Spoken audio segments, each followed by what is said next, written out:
বগুড়া জেলা কারাগার হতে 4 জন মৃত্যু দণ্ডাদেশ প্রাপ্ত কয়েদি তারা জেল কারাগার থেকে তারা পলায়ন করেছে। অভিনব কৌশলে মূলত তারা তাদের যে বেডশিট ছিল সেগুলোকে তারা এক ধরনের সিঁড়ির মতো ব্যবহার করে তাদের যে প্রিজন সেলের যে ছাদের একটি প্রান্ত সেটি এক পাশে সেটিকে ফুটো করে তারা সেখান থেকে তারপর জেলখানার পাঁচিল টপকে তারা পালিয়ে যাওয়ার চেষ্টা করে এবং পরবর্তীতে আমাদের যে পুলিশ দল তারা তাদেরকে গ্রেপ্তার করে। নজরুল ইসলাম মঞ্জুর তার বাড়ি কুড়িগ্রাম, মোহাম্মদ ফরিদ শেখ তার বাড়ি বগুড়া এবং আমির হামজা তার বাড়ি নরসিংদী, মোহাম্মদ জাকারিয়া তার বাড়ি কাহালু বগুড়া। এই 4 জনই হচ্ছে তারা বিভিন্ন হত্যাকাণ্ডের সাথে সংশ্লিষ্ট ছিল এবং যার ফলে তাদের মৃত্যুদণ্ড হয়েছে। এবার ব্যাংকও আপনার হাতের মুঠোয়। Balance transfer, mobile recharge, bill pay থেকে শুরু করে যা চান সব হবে এক মুহূর্তে। NRBC planet. বগুড়া জেল কারাগারে আপনারা জানেন যে এটি করতা নদীর পাড়ে অবস্থিত।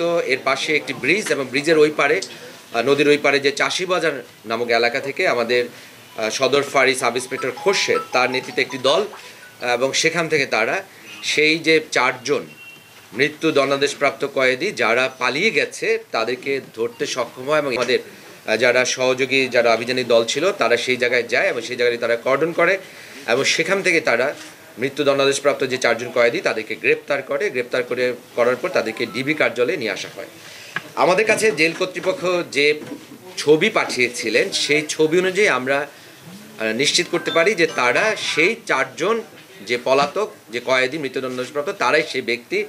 কিন্তু আমরা অপেক্ষা করছিলাম যে জেল কর্তৃপক্ষ তারা শারীরিকভাবে উপস্থিত হয়ে তারা আমাদেরকে শনাক্ত করে জানাবে, তার জন্য আমরা অপেক্ষা করি এবং আজকে সকালে জেলার উনি আসেন এবং উনি এসে শারীরিকভাবে উপস্থিত হয়ে আমাদের ডিবি কার্যালয়ে তিনি শনাক্ত করেন যে এই 4 জনই হচ্ছে জেলখানা থেকে পালিয়ে যাওয়া যে সেই 4 জন যে মৃত্যুদণ্ডাদেশপ্রাপ্ত কয়েদি তারাই হচ্ছে সেই 4 জন। তাদের বিরুদ্ধে আবার একটি মামলা হবে এবং মামলা হওয়া সাপেক্ষে তাদেরকে আমরা বিজ্ঞ আদালতে সাপোর্ট করব এবং বিজ্ঞ আদালত থেকে আবারও তাদেরকে নিশ্চয়ই জেলখানায় হস্তান্তর করা হবে।